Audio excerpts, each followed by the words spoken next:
দ্বিতীয়বার ভর্তি পরীক্ষায় অংশগ্রহণ করার আর কোনো সুযোগ নাই, আগেও ছিল না। হাইকোর্ট ডিভিশন এই ব্যাপারে আর এন্টারটেইন করতে পারবেন না। এই জিনিসগুলো বিবেচনায় নিয়েই ঢাকা বিশ্ববিদ্যালয়ের সিদ্ধান্ত বহাল থাকলো এবং এই রিট পিটিশনটি উত্থাপিত হয়নি মর্মে খারিজ করে দেওয়া হয়েছে। ঢাকা বিশ্ববিদ্যালয়ে দ্বিতীয়বার ভর্তি পরীক্ষা নিয়ে যারা ভর্তি পরীক্ষা দিতে পারে নাই তারা আদালতে একটি রিট আবেদন দায়ের করে।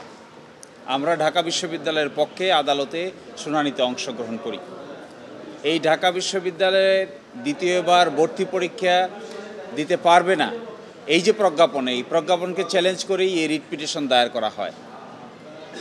আজকে আদালত শুনানি অন্তে তাদের এই রিট পিটিশনটি উত্থাপিত হয়নি মর্মে খারিজ করে দেন, অর্থাৎ যাকে বলা হয় নট প্রেস রিজেক্টেড।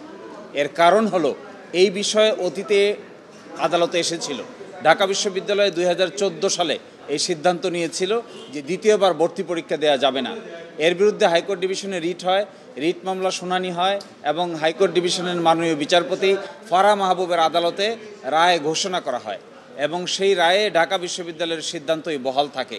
তার বিরুদ্ধে তৎকালীন সুপ্রিম কোর্টে একটি আপিল দায়ের করা হয়। ওই আপিলও নিষ্পত্তি হয়ে যায়, খারিজ হয়ে যায়। এই সব কিছু জানা সত্ত্বেও আজকে আবার একই বিষয়ে হাইকোর্ট বিভাগে আরেকটি নতুন মামলা নিয়ে আসা হয়।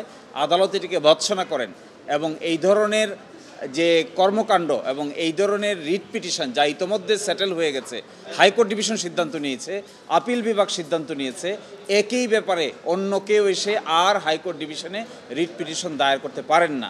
যদি কিছু করতে হয় তাদেরকে সুপ্রিম কোর্টে যেতে হবে। হাইকোর্ট ডিভিশন এই ব্যাপারে আর এন্টারটেইন করতে পারবেন না।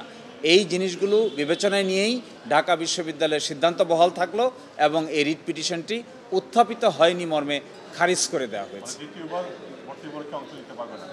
অর্থাৎ দ্বিতীয়বার ভর্তি পরীক্ষায় অংশগ্রহণ করার আর কোনো সুযোগ নাই, আগেও ছিল না। কিন্তু এখন নতুন করে কেন রিট পিটিশন নিয়ে আসছেন যা ইতোমধ্যে সিদ্ধান্ত হয়ে গেছে, তা কিছুটা রহস্যজনক কথা। কারণ যদি হাইকোর্ট ডিভিশনের সিদ্ধান্ত হয়েছে, আপিল বিভাগেও সেই সিদ্ধান্ত বহাল আছে, এখন কেন হাইকোর্ট ডিভিশন নতুন করে এটি নিয়ে আসতে হবে? এটি আদালত কিছুটা অবাক হয়েছেন এবং কিছুটা আনপ্রফেশনাল কাজ বলে মন্তব্যও করেছেন। হ্যাঁ, তারা জানেন, তাদের পক্ষ থেকে আদালতকে ইনফর্ম করা হয়েছে যে এই মর্মে একটি রায় আছে। তো যদি রায় থাকে, আপিল বিভাগেও রায় থাকে, তাহলে আপিল বিভাগে না গিয়ে হাইকোর্ট বিভাগে কেন আবার? এটি আমরা ঢাকা বিশ্ববিদ্যালয়ের পক্ষে, আমরা ঢাকা বিশ্ববিদ্যালয়কে রিপ্রেজেন্ট করেছি এবং ঢাকা বিশ্ববিদ্যালয়ের যে আইনি পদক্ষেপগুলো কোর্টে নিতে হচ্ছে এগুলো এখন থেকে আমরাই নিচ্ছি।